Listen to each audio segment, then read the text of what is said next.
आखिर भगवान गौतम बुद्धको मृत्यु कसरी भयो? एक दिन जब गौतम बुद्ध आफ्ना शिष्यमण्डलीसँग यात्रा गर्दै थिए, उनीहरूलाई एकजना गृहस्थले भोजनको लागि निमन्त्रणा गरे।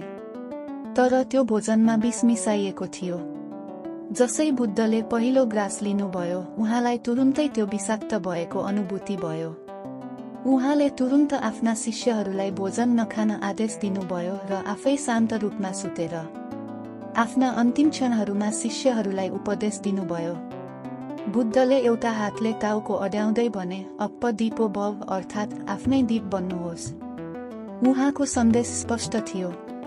हरेक व्यक्तिले आफ्नो जीवनको मार्गदर्शन आफैले गर्नुपर्छ, आफ्नै चेतना र आत्मविश्वासको माध्यमबाट। केही समयपछि बुद्धले शरीर त्याग्नुभयो र महापरिनिर्वाण प्राप्त गर्नुभयो।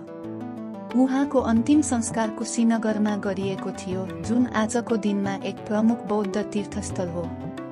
बुद्धको अन्तिम संस्कार महाकश्यपले गरेका थिए र उनी नै बुद्धको पार्थिव शरीरलाई दाह संस्कार गर्न त्यो स्थानमा पुगेका थिए।